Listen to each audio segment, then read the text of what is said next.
So, good evening, everyone. Hello. On behalf of the BrELT team, I'd like to welcome to another BrELT webinar. And I would like to kick this off by inviting you to join us on our next webinar, which is going to be presented by my dear friend Malu Schiamarelli. It's going to be on November the 5th at 10 p.m. It's a Thursday again, and the theme of the webinar is going to be using poetry in the English language classroom. Why not? So you shouldn't miss it. It's going to be great. And once again, I'd like to wish you a happy Teachers Month because, as you may know, here at BrELT we celebrate Teachers Day throughout the month of October. And you may have noticed that we have been celebrating by letting your voice be heard. So don't forget to check our blog. It's wordpress.com/BrELTchat. And well, so without any further ado, let me introduce to the speaker of the night. Besides being a very active member of the community of BrELT, Luiz Otávio holds a master's with honors from Lancaster University. He's an experienced author and a teacher educator, formerly head of teacher training at Cultura Inglesa São Paulo, head of research and development at Associação Alumni and Brastisso's second vice president. Luiz Otávio is one of the authors behind the English ID series. And tonight we will learn about, I'm sure we'll learn a lot about oral correction, one of the most controversial topics in the English language teaching. So welcome, Luiz, and thank you all for being here. Thank you, Bruno. Thanks, guys. Can you hear me? Yes. Okay. This is my first webinar ever. So I'm kind of nervous.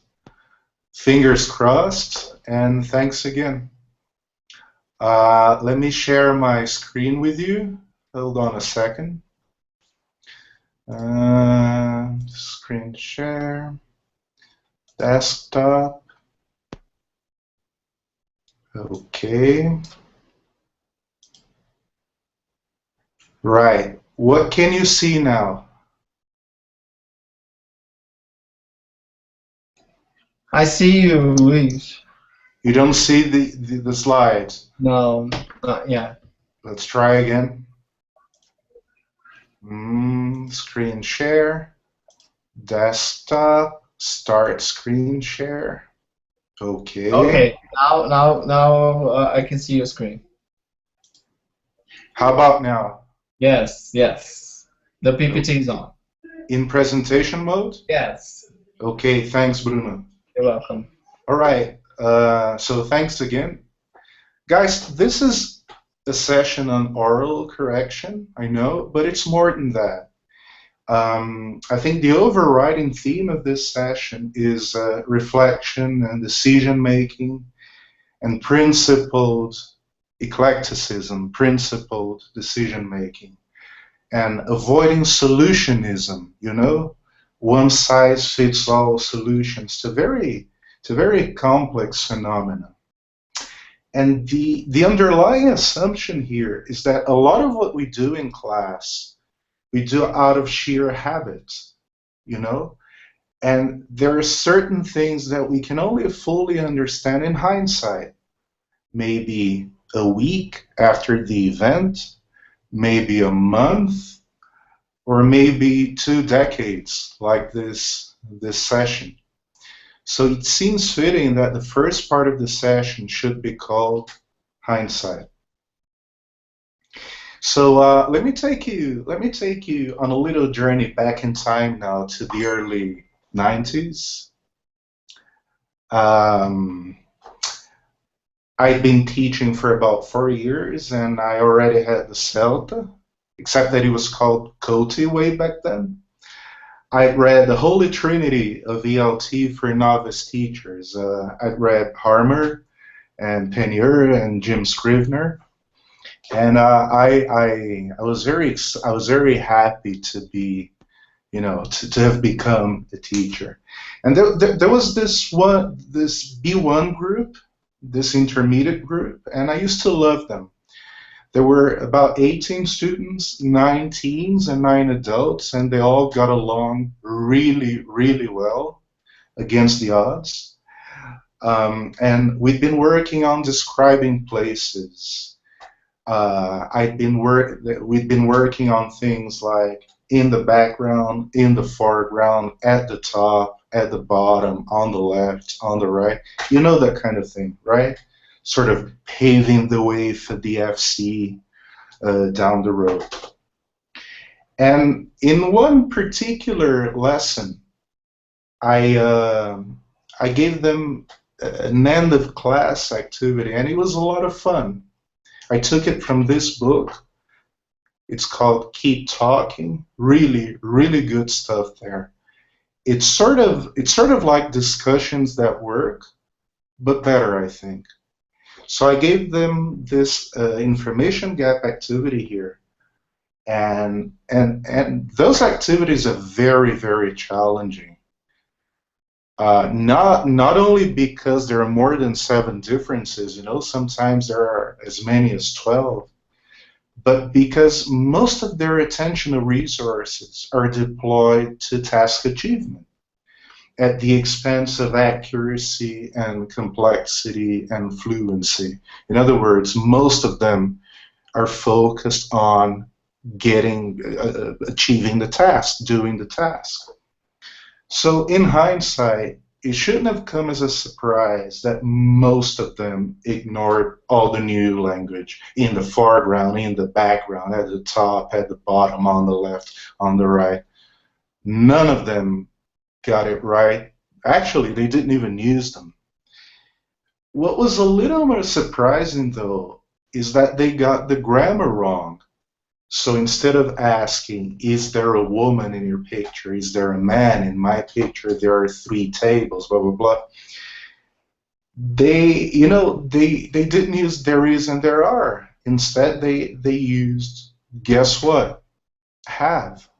In my picture has a woman. Have 3 women, and so on and so forth. And some of them are actually testing hypotheses.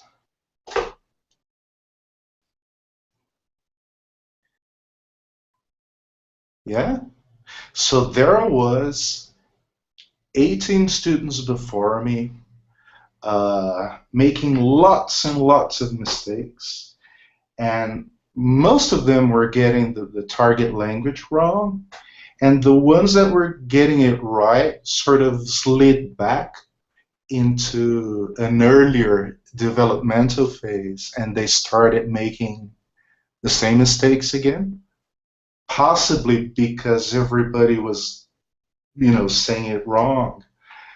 And so, question, in my shoes, what would you have done way back then? Yeah? So it's a pity you can't talk to the person sitting next to you. But think about it for 10 seconds. What would you have done in my shoes?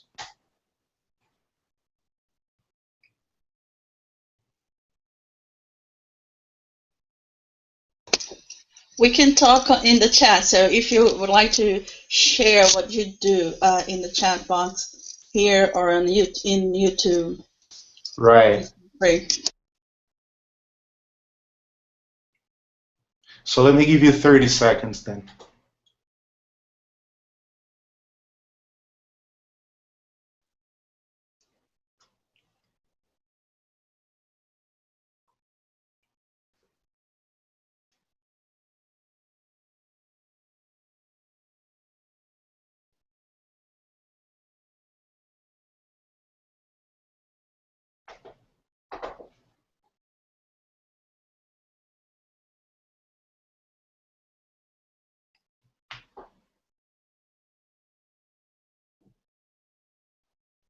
Okay, thank you.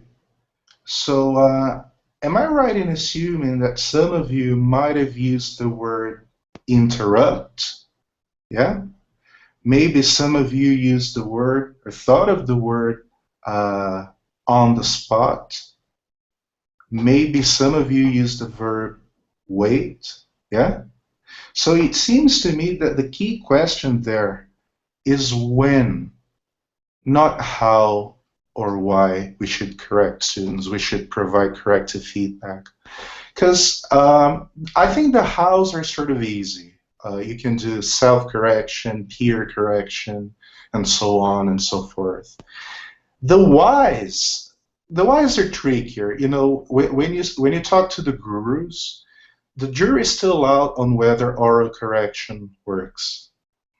But deep down inside, when you're a full-time teacher, you kind of know that you know instinctively that students profit from getting corrective feedback, right? And the key question is when. When should you provide that kind of feedback? And because the key question is when, using the terms delayed correction and on-the-spot correction doesn't cut it. I think we need to zero in on those terms. And that's why I came up with different categories, as many as 8 actually. So what kind of interventions can you make? How can you provide corrective feedback? One, the so-called recast. Student says, I go to the beach on Monday, and then you smile and nod and say, you went to the beach. Yeah. You can correct students mid-sentence, which means interrupting students in the middle of the sentence.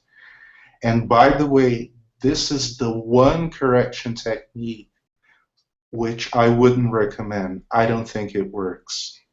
And more on that later. You can correct students at the end of the sentence. I go to the beach on Monday.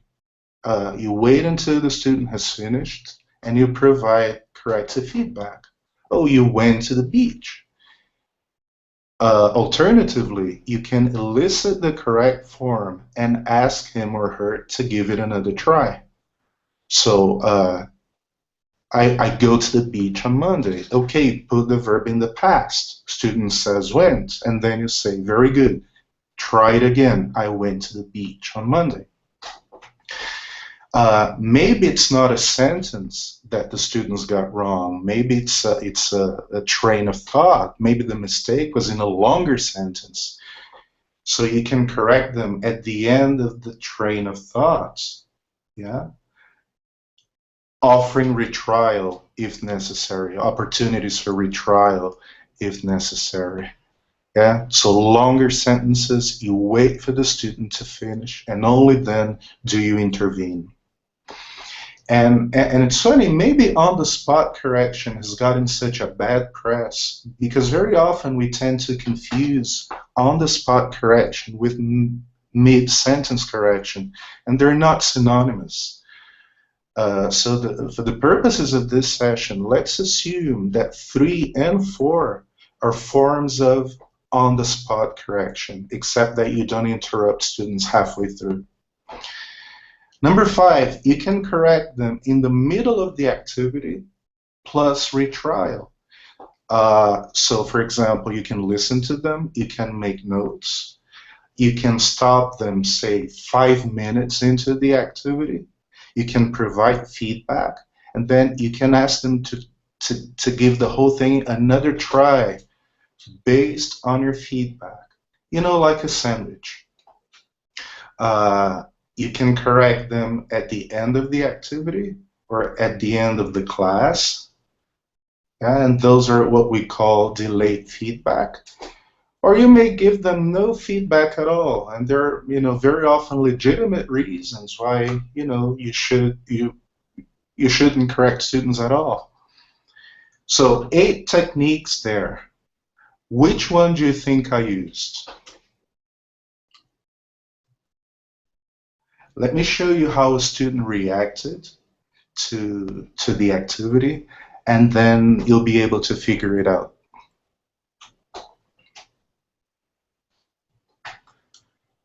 The Okay, this is Thomas. He's an engineer, or was an engineer way back then, in his mid-30s. A lovely, lovely man, lovely student. But he was very vocal about the things that mattered to him. He was very outspoken, he was brutally honest when necessary, you know. So that's what he told me. If you heard my mistake, why did you wait until the end of the activity to correct me? And I was taken aback because everybody was having fun. Everybody was producing a lot of language. And so I was taken aback. I was caught off guard. So I went through all my go-to books mentally. And then I gave him the whole spiel on how different activity types lend themselves to different correction techniques and so on and so forth.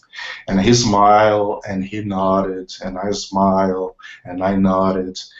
But he didn't buy it. He was not convinced. And you know what? More than 2 decades later, neither am I.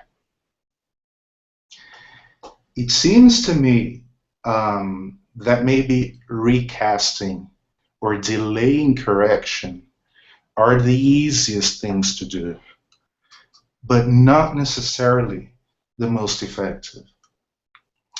Let's talk about recasting first. Recasting in recent years has come in for a lot of criticism. And there is a certain ELT guru who's not very fond of recasting. Let me show you who I'm talking about. Recasts are things like if my student makes a mistake, like I say, what are you doing? And the student says, I sitting. And I respond by saying, I am sitting. That's a recast. I just reshape their utterance, their mistaken utterance, in the correct form. So I am sitting. That's a recast without any further comment. And that is apparently the most common form of oral correction in the classroom. It is also the least effective. Yeah, so looks like Penier is not very keen on recasting. But one way or another, recasting has come in for a fair amount of criticism. But the same doesn't really apply to delayed feedback. And I think there are a few reasons why we should take it with a grain of salt. I'm not talking about dismissing delayed feedback out of hand. No, not at all. I'm talking about taking it with a grain of salt. And there are 2 reasons why we should do it. Here's the first one. You know, very often students don't recall having made that mistake. Has it ever happened to you? I bet it has. So there you are on the board, writing down all the mistakes you heard, and then you look at the students and they're scratching their heads. Yeah. So very often they can't remember making that mistake, and your corrections lot turns into a mini presentation. It becomes a mini presentation. A mini presentation in its own right, rather than a corrections lot that students can profit from. Yeah? In other words, students learn the whys without necessarily learning the hows, without necessarily being able to get the stuff they got wrong right when they try it again.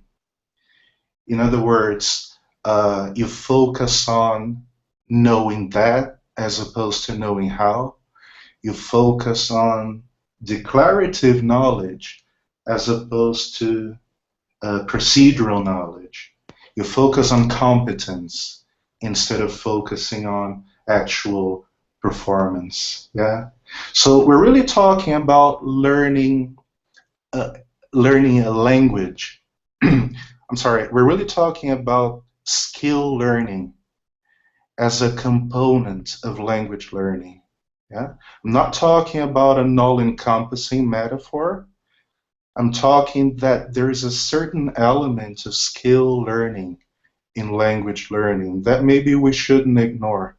And that's the point that Jeremy Harmer has been making over and over again over the last 2 years. He's been learning how to play, I think it's the cello, the guitar, and he's constantly comparing what it's like to play a musical instrument and what it's like to learn a new language. So if we assume that this is true, or at least partly true, then we need to look at correction from a different standpoint. A few years ago, I think I read the best article on error correction I've ever come across. It was written by Keith Johnson. He was my tutor in Lancaster. And basically, this is what he had to say. The sequence being discussed in this article is one of mistake occurrence retrial. There is some evidence in the skill literature that the relationship between the second two is important. In terms of time, for example, it may be more important how soon retrial takes place after corrective action than how soon after mistake occurrence corrective action occurs. We therefore need to speak not just about feedback after performance, but also about feedback before retrial. Yeah, I hope that makes sense to you. What is the key word there? It's retrial, right? And I learned how to drive when I was 21, and I was awful. I was really, really bad, and it took me about a year to learn how to drive without killing anyone. And, you know, looking back, I just keep wondering what it would have been like to have had a driving instructor who gave me delayed feedback. You know, at the end of the driving session, someone who told me, okay, Luis, this is what you should have been doing. This is when you should have pressed the brake and the clutch. All right, got it? So we'll try again next class. It would have been very frustrating. It was very important for me as a learner to be able to take another stab at all the stuff I got wrong right there and then. And that's why, and in that sense, delayed correction is not particularly effective, because we tell students what they got wrong without necessarily giving them any opportunities for retrial. So again, if we assume that that is true, or at least partly true, we could argue that correcting students at the end of the sentence, at the end of the train of thought, or halfway through the activity, plus retrial, is maybe more effective than recasting or delaying correction. But it's harder. It's a lot harder because you need to manage disruption. You need to manage interruptions. You need to be able to juggle meaning and form, which is not easy. You need to be able to listen in Dolby Surround. You know, one ear focusing on meaning, one ear focusing on form, and a very keen sense of timing, you know, knowing when to intervene. So that's a lot harder, but maybe more effective. So this whole mess is compounded by a very tricky dichotomy. It's made worse by a very tricky dichotomy. And let me tell you what it is. You see this begging dog over here? 2 years ago, I asked some of my Facebook friends to complete the following sentence. I avoid correcting students if or when, yeah? And I got as many as 100 replies, and they were all very insightful, brilliant stuff. So let me show you some of them, if that's okay with you. Yeah? So the first person says, so the question is, when would you avoid correcting students? And the first person says when the activity is meant for free oral written production, when it's fluency oriented. The second person says when it's focused on fluency. The third person says when mistakes do not hinder comprehension, except in the language, clarification, and control practice stage. And the last person says if it will interfere with the flow of communication. So the key dichotomy there seems to be between fluency as opposed to accuracy.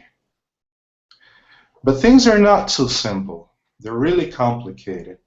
Number one, fluency is very hard to pin down conceptually. And this is what Scott Thornbury, the Scott Thornbury, has to say about it. Some of our most fluent productions as proficient speakers are tasks that we have committed to memory. Tongue twisters, nursery rhymes, prayers, oaths of allegiance, etc., that we can trot out without any attention to meaning. In fact, it may be that fluency is indeed a function of memory, and that the capacity to produce pause-free speech in real time is contingent on having a memorized bank of formulaic language chunks. Yeah, so Scott Thornbury there, oh, by the way, that's not his new American accent. This is Igor Cavalcanti's voice. Igor, who very kindly volunteered to help me record this. So he's talking about the importance of chunks and how fluency might actually be better defined in terms of chunking. For example, let's try a little experiment. Say your telephone number out loud now in Portuguese, or whatever your mother tongue happens to be. Okay, pretty fast, huh? Say it in English now. Okay. Say it backwards. Nearly impossible, right? But the telephone number is the same. So what's going on there? Chunking. The ability to retrieve language. That's what differs. So in that sense, you could argue that fluency, you could argue that a lot of what we call fluency work is actually free expression rather than fluency as defined by Thornbury. That's number one. Number two, wouldn't it be fair to argue that correction is more effective when students are conveying their own meanings as opposed to someone else's, when they're saying the stuff they want to say, which is usually associated with fluency work, right?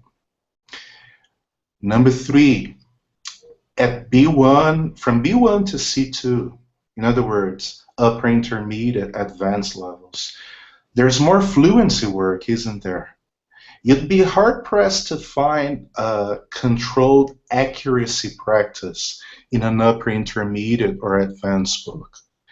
Most of the accuracy work will be written, will be done via gap fill or sentence transformation or multiple choice or whatever it is. So there's more fluency work than accuracy work at those levels. So on those grounds, you could argue that there should be less correction, right? But no, not really. I think the higher up you go, the more corrective feedback there should be. Because intermediate, upper intermediate, and advanced students, maybe they're more likely to be able to internalize the corrective feedback. So that's another problem right there. Number four, a lot of what students say is not activity-based. So when they ask you, teacher, you are married? Or would I have to study for the test? Or sorry, I'm late, I crashed my car? Or I'm not understanding this rule? well, not understanding is kind of okay these days, but something like, teacher, so when I must to use the present perfect? That's all genuine communication, isn't there? But it's not activity-based. So what do you do about that?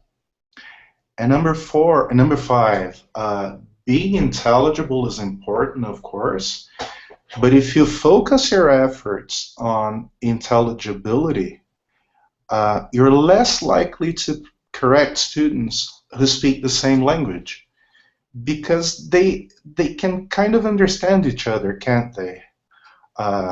They can understand us, we can understand them, we sort of get by. So maybe being intelligible as a criterion for correction doesn't cut it. So where does that leave us? I think it's really important, it's critically important for us to move beyond fluency versus accuracy. Yeah, as criteria for error correction, fluency and accuracy, they don't cut it. So we need to go beyond that. So what I'm about to do now is show you 4 different criteria that you can keep in mind when deciding when and how to intervene, when and how to provide corrective feedback. Okay? Let me show you part of a make-believe class in which students are working in pairs and talking about the movie Avatar. They're A2 students. Listen. What's the best movie you ever see? Probably Avatar. I never see it. What is about? Is about life on other planets. And this planet have much resources. The people which live there is blue. They are like horse. They can fly. Wow. Okay, it would be very hard to intervene, wouldn't it? Number 1, where do you start? Number 2, how do you interrupt student 2? Yeah, very difficult to intervene here. But if you compare this one to the next one. So, guys, have you finished reading the text? Yes, sure. Okay, let's check how much you understood. Renato, question 1. How did Sally like the show? She don't like it. She think it's boring. Yeah, that's right. She hated it. Okay, so if you think in terms of fluency and accuracy, if you think in terms of meaning and form, the first one and the second one are both focused on meaning, right? They're focused on fluency, on getting ideas across. But I would argue that the second one lends itself to on-the-spot correction much better than the first one. And that's because in the second one, the sentences were shorter. In the second one, the turns were shorter. So it's easier to intervene, not because of fluency or accuracy or anything like that, but because flow of communication is not that big of an issue in the second one. So very simple, right? It's not an earth-shattering, groundbreaking criterion, and I hope you were not expecting one. It's simple. It's length of turns. So looking back on my own lesson, remember the spot the differences lesson? Yeah, the keep talking information gap activity. Looking back, it would have been fine for me to correct students on the spot, to intervene, because the turns were very, very short. In my picture has, in your picture have, and so on and so forth. So in terms of criterion 1, I think on-the-spot correction in that particular activity would have been my best bet. Okay? So the longer the turn, the harder it is to correct students on the spot, and the more appropriate delayed correction tends to be. Let me show you another video now of a student making a very common mistake. Teacher, I have a question. Yes, Rita. What means glad? It means happy. Thank you. Okay, what means glad? It means happy. Thank you. Again, if you think in terms of fluency and accuracy, it's fluency, right? The focus is on meaning. But that doesn't cut it, as I said. If you think in terms of length, it's a very short question, and therefore lends itself well, seems to lend itself well to on-the-spot correction. But there's something else there. What means glad? What means is the sort of question that tends to keep coming up, right? It's the sort of thing that students tend to say again and again and again. In other words, it's a sort of mistake that tends to resurface. So I coined a new term. I coined a new term for this webinar. It's resurfaceability. I'm not sure I can even say that. Resurfaceability, which means the likelihood that a certain mistake will come up again. Maybe in the same activity, maybe in the same class, maybe in the same week, maybe in the same course, maybe forever. But that's one of the criteria that you need to keep in mind, I think. Let me show you another example. Teacher, we'll have a test next week.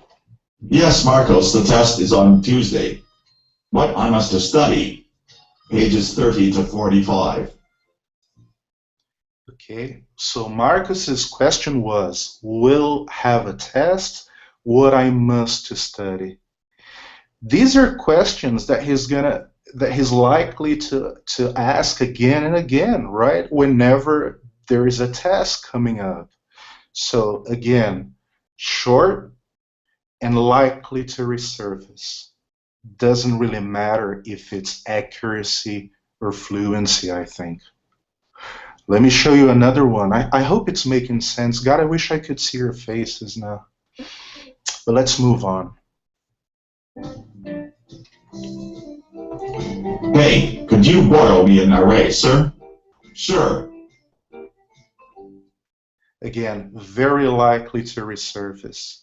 And maybe one of the reasons why students come up through the system and they get to higher levels, maybe even advanced, saying, could you borrow me, is that there was never any sort of corrective feedback when the error started.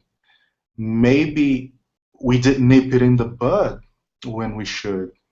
So maybe that's one of the reasons. Pedro, how long have you studied English? I studied English since I were a little kid. Oh yeah. Yes, I think I studied English during 10 or 12 years, something like this. Okay, so Pedro has been studying English for 10 years, and he's still getting the present perfect wrong, and he's likely to get it wrong whenever he introduces himself. Again, in terms of resurfaceability, something worth correcting, I think. Long story short, the more likely an error is to resurface, the more it lends itself to on-the-spot correction, I think. So looking back on my lesson, remember there is a man, there are 3 men, has a man, has a woman. I should have known, I really should have known that if the students made the mistake at the beginning of the activity, chances are that they would keep making the same mistakes all the way through. So not nipping the thing in the bud was counterproductive, not giving them corrective feedback when it mattered. In other words, at the beginning of the activity, or maybe halfway through, plus retrial, it was counterproductive. No wonder Tomas, the engineer, came up to me and asked, "Teacher, why did you wait until the end of the activity?" It's counterintuitive. Okay, again, I wish I could see your faces, but let's move on. Back to Facebook. Do you remember what the original question was? When would you avoid correcting students? Yeah? So I had more wonderful answers here. The first person says, when it takes them a while to get their ideas across. The second one says, when they're struggling to make a sentence. And we all know this, right? The third person says, when it's something they haven't studied yet, formally studied yet, and they're making an effort just to get it out. And the last person says, I avoid correcting them when the mistake happens, when they're making a lot of effort to get a message across. So what's the key word there? What's the key word running throughout the 4 posts? It's two things, really. One, effort, and struggle. But I think we should zero in on those words, because they're not monolithic terms. Take a look. Okay, the first "and" is making an effort, right? And so is the second one. But the first one is manageable. The second one is nearly impossible. It's nearly insurmountable. So effort doesn't mean much unless we can zero in on it and sort of unpack the term and understand what it really means. Let me show you what I mean. Marcia, would you like to live abroad? No, I think no. Iffy. I go. Go? Yes, go. Other country. I. Stay. How I say. I stay. No happy. No happy in other county. Okay, Marcia is an A2 student hypothesizing about living abroad, and she's making such an effort. Poor little thing. And which "and" is she? The first one or the second one? I think she's the second one. Marcia. Because it's, I'm sorry, it's not really manageable, is it? She's really, really struggling. And as a teacher, I think I'd be tempted not to intervene.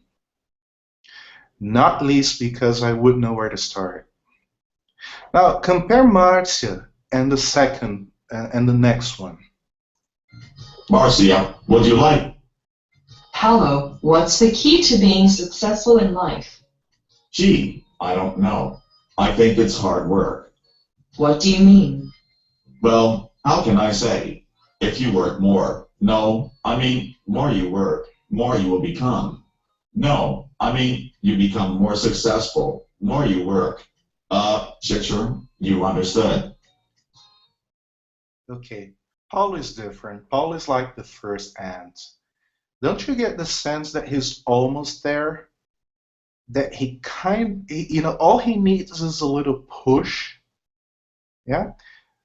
Don't you get the sense that in that particular case, the line between correcting and teaching is very, very thin, is very, very hazy. Not correcting Paulo, is it Paulo? I think that's what his name is. Not correcting Paulo is kind of like not teaching something he's ready to learn, regardless of whether it's part of the syllabus. He's a B1 plus student, and that's not when they learn the more the better. But he's giving you evidence, his output is giving you evidence that he's ready to learn it. He's almost there. All he needs is a little push. In other words, it looks as if that kind of comparative structure is within his zone of proximal development. And unlike Marcia, right, it's that all the mistakes she was making were probably outside her zone of proximal development. And that brings us to criterion 3, which is readiness. Nice photo, huh? How ready is the student to take in that kind of corrective feedback?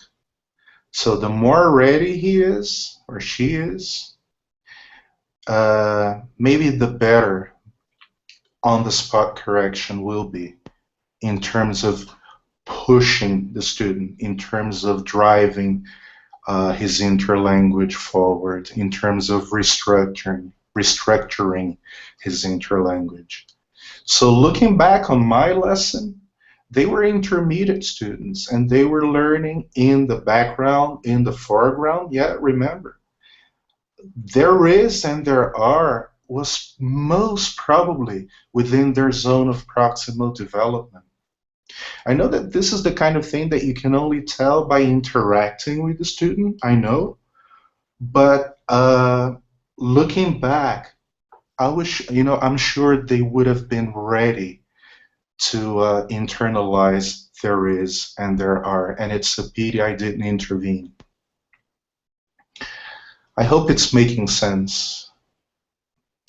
Back to Facebook. When would you avoid correcting students? First person says when the message is of an emotional nature. When students in tears say, "My dog died yesterday," the second person says, if they've just told me that their dog has been run over, their house set alight, and their granny has fallen into a coma. And the third person says, when a student is so eager to share something that correcting would spoil a moment that is so important to him, it would mean that something else was more important than the thing being shared. So what are we talking about here? What's the common thread running throughout the 3 comments? Again, nice photo, huh? It's the sort of emotional impact that our corrective feedback can have on our students. Let me show you what I mean. You look sad. What's wrong? I lose my job today morning. You are serious. Yes, my boss said me that the company are having financial difficulties and that he don't need me no more. Yeah, no one in their right mind would correct that student who lost his job, either on the spot or at the end of the activity or at the end of the class, because what he's saying means a lot to him on a very personal level. Now, if you compare this one to the next one. So, how was the weekend? It is good. I go to the beach. This is far more trivial in nature, isn't it? So maybe this one lends itself better to on-the-spot correction. So there's the continuum. The safer it is emotionally, the more it lends itself to on-the-spot correction. As a rule, of course, it's hard to generalize and to talk about to talk about degrees of sensitivity about when you don't know the students. I'm generalizing, of course. So the safer it is, the more it lends itself to on-the-spot correction. And if you grew up in the communicative era, if you were trained in the communicative era, you must have heard 100 anecdotes of students talking about sick dogs or sick grandmothers and being ruthlessly corrected by the teacher. We all grew up listening to these anecdotes But remember, a lot of what they say is not all that sensitive. A lot of what they say is more trivial in nature. So looking back on my lesson, students were talking about an office that did not exist, playing a game. So in hindsight, it was probably safe emotionally. So here's a summary of the 4 criteria. Very simple again, not groundbreaking at all, not earth-shattering at all. The 4 criteria that we talked about. 1, length of sentences, length of turns. 2, resurfaceability. How likely is that particular mistake to come up again and again in that class, in that activity, or maybe down the road? Number 3 is readiness. Has the student given you evidence that the mistake he's making is within his zone of proximal development? Is he ready to take in the correction? And number 4 is emotional impact. What kind of impact will our corrective feedback have on students? And again, number 4 is very tricky. And there's more to it than meets the eye. Remember a few years ago, I was teaching a basic 2 group, sort of A1, late A1. And there was this one student, she was not confident at all. And she was very shy and, you know, struggled a lot. And I avoided correcting her at all costs. I didn't correct her at all. I mean, on the spot, in public. And I meant well, of course. And then halfway through the course, I was giving her individual feedback. And she sort of burst into tears and she said, in Portuguese, "Você acha que eu sou caso perdido, né? You think I'm a lost case." And then I said, "No, of course not. What makes you think that?" "Oh, because you never correct me. So you never correct me probably because I'm hopeless. So why would you bother?" And I teared up. And then I had to explain why exactly I didn't correct her as often as I corrected the other students. But again, there's more to it than meets the eye. So emotional impact is one of those gray, hazy areas that we need to explore carefully. When a student says something, and if it's not quite clear or not quite right, you have to make, as the teacher, you have to make all sorts of judgments on the instant. Number 1 judgment, was that a mistake? Number 2 judgment, what kind of mistake was it? Number 3 judgment, should I correct it or leave it? Number 4 judgment, who should correct it if it's going to be corrected? Number 5, and all these sort of things rush into your head.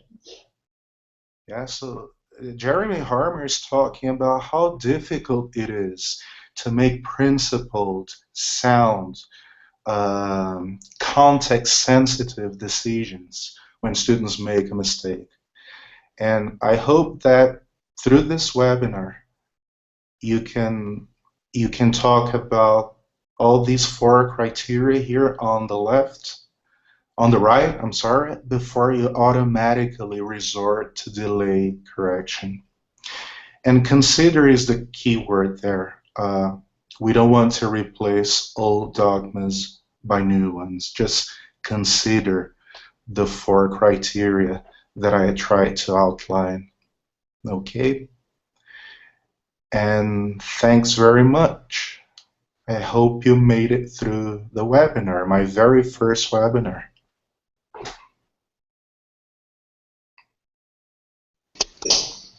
Thank you for accepting our invitation, Luiz, and for a great webinar. We have great feedback both on YouTube and here in the Hangout. Yes.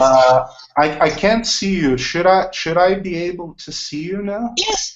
Stop screen sharing to be able to see us. Oh, you guys are still there.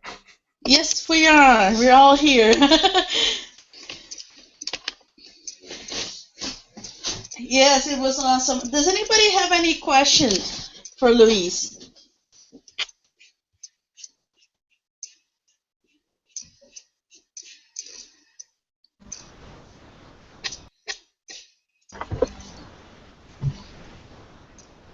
Luis, I got a question for Luis. Because hi Luis, it was awesome. First of all, congratulations! It's amazing to Thank have you you. here. I was scared to death. It's my very first one. It's wonderful. Thanks. Well, my question is about eco correction because I usually have groups from 10 to 11 or 80 students. As you said, when I want to correct one sentence before the person finishing an idea, eco correction will work well on it or not? So, okay, let me see if I got it right. Your students are talking to you and they make a mistake? Mm-hmm. And because sometimes some students complained why not being correcting before. So what I try to do is always is eco correction, which makes them to listen to me and then to correct themselves. Right, eliciting self-correction. Mm-hmm. Yeah, absolutely.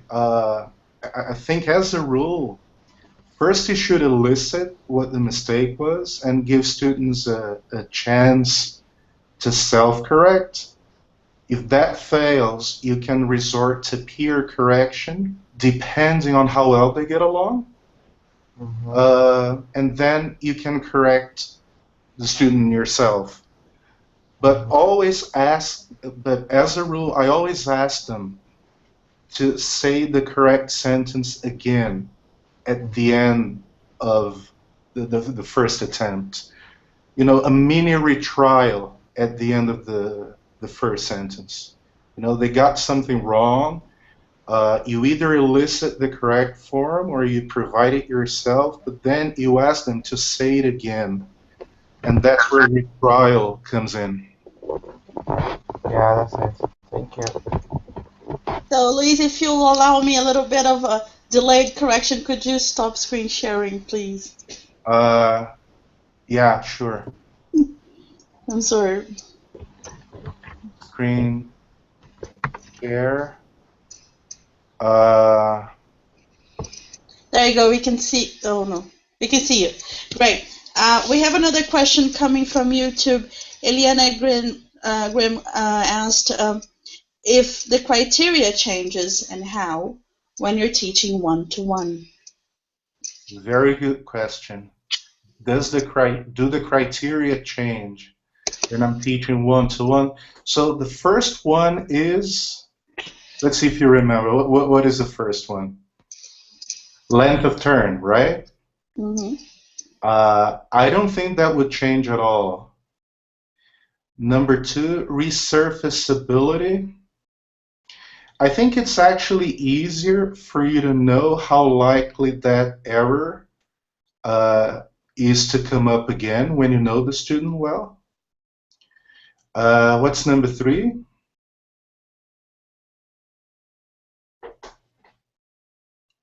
What's criterion 3? Let's see if you guys remember. We have our mics muted. Oh, you have your mic. Tough crowd, huh? Okay, give me just a second, please. Something urgent came up. I need 10 seconds, okay? Okay.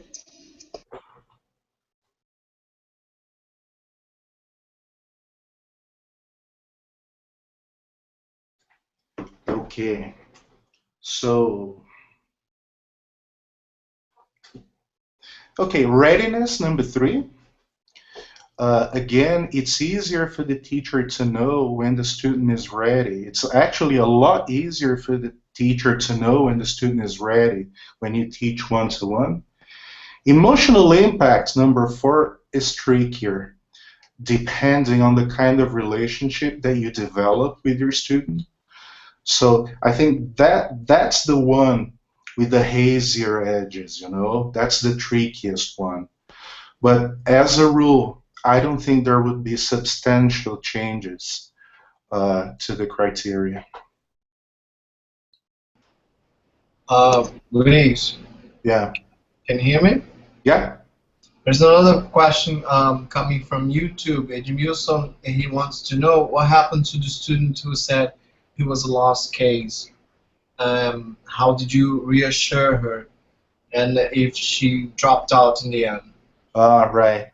No, I kind of teared up, and when I teared up, she knew that I cared about her.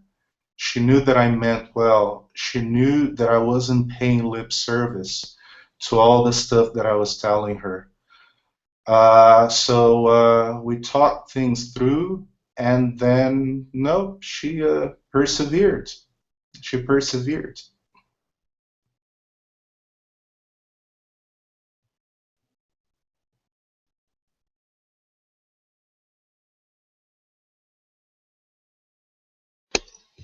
Great to hear that. Any other questions from here on Google Hangouts? You can just turn on your mics if you have a question. Any questions from YouTube? Yes, Carolina, Danubia, anyone?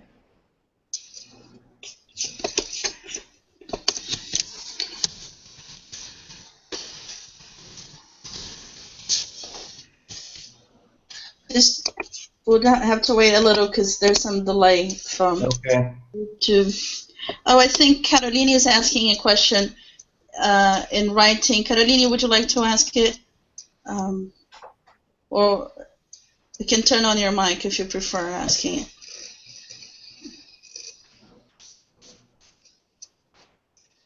I suppose you. Carolina is asking.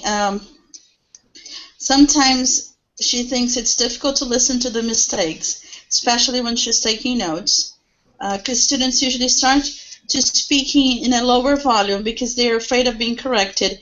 What can she do to end this fear they have?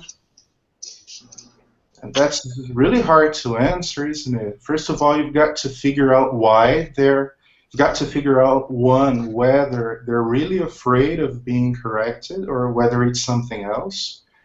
Remember the student I gave feedback to? You know, very often there is a clash of perceptions there between you and the students. So that's number one. Is being corrected really the problem? If so, why do they feel that way? Number three, individual counseling, so you can ask students individually how they prefer to get corrected, and you might get surprised. But above all, don't give up on oral correction, because you don't want your students to fossilize in the long run. And there is a certain amount of tension, there is a certain amount of optimal tension that students need to have in class. You don't want them to feel that they can say whatever they want to say and just get away with it. There's a certain amount of an optimal amount of tension that keeps them on their toes, that, you know, keeps them motivated to produce language that is not only fluent but also accurate and complex. So, Carolina, don't give up.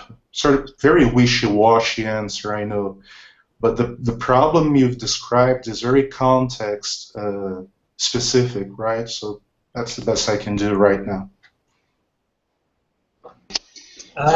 Henrique made a question. Henrique, if you prefer, you can turn on your mic and ask yourself. Ah, come on. Okay, so I can read his question.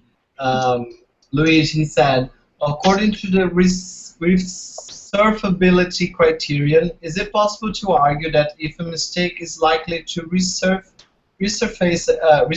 again on the activity, correction on the spot is better, but if a mistake is likely to resurface again only at another moment, delayed feedback can be a better option? Maybe, but then you need to keep the other criteria in mind. If it's a short sentence with no emotional impact, and a high likelihood of resurfaceability. I can't believe I'm saying this word, resurfaceability. It's insanely difficult to say that. I know. I had to practice like for hours before I could say it. So if it meets all the other criteria, in theory, there is no reason why you should wait. If it doesn't, then chances are that delayed correction is your best bet. It depends. But remember, if you look at language learning as a form of skill learning, I'm not talking about an all-encompassing metaphor. I'm talking about a subset. If you look at language learning as a bit of learning how to drive or play a musical instrument, students need opportunities for retrial. They need to be able to take another stab at the stuff they got wrong. And in that sense, delayed correction doesn't fare well, as I said.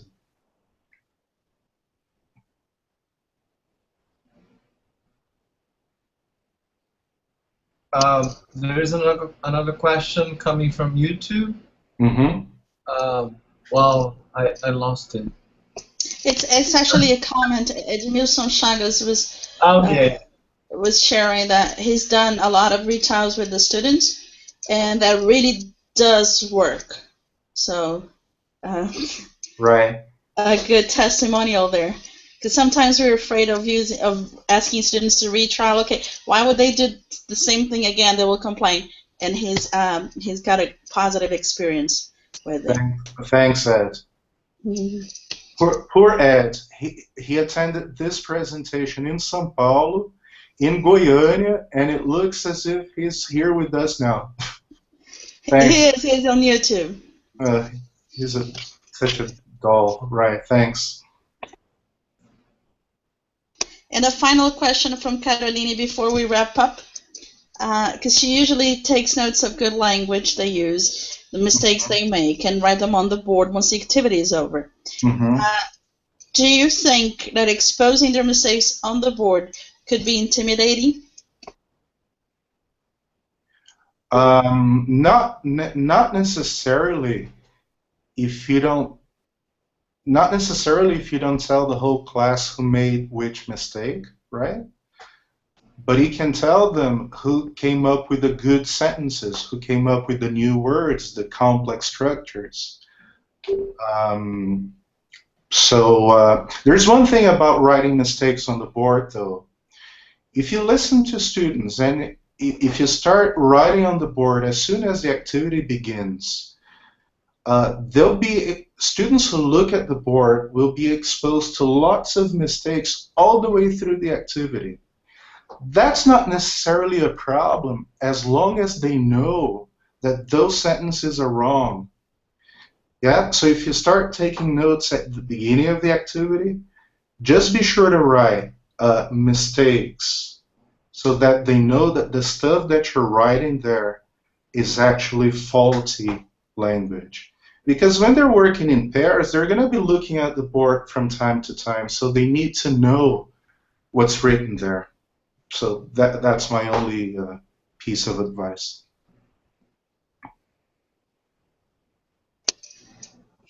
Okay, thank you. There's a lot of positive feedback coming from YouTube. Rob Howard is suggesting you don't write the mistake on the board, write the correction. Or maybe a gapped sentence. Mm-hmm. Gapped sentence, gap sentence, and then you elicit the correct form at the end.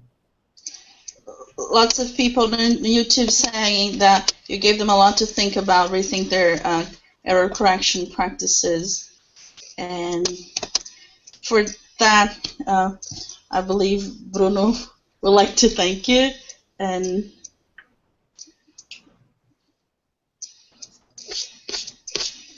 Yes. Sorry, it's kind of delayed here. Okay. So should we wrap up? It's up to you. Okay, guys. So thank you all for coming. It was a pleasure to have Luiz Otávio here with us. Don't forget to join us on our next webinar, which is going to be on November 5th with Malu Schiamarelli. She will be talking about using poetry in the ELT classroom. So it's going to be another awesome webinar. Remember the 5th of November. Yeah, let's sell it. It's the 5th of November. Remember. Okay. And thank you all the moderators for making this happen. And good night, everyone. Thank you. Good night, guys. Thank you. Thank you, Luiz, again for a very inspirational talk. Thanks, Natalia. Okay. What do I do now? I'll stop broadcasting. Okay.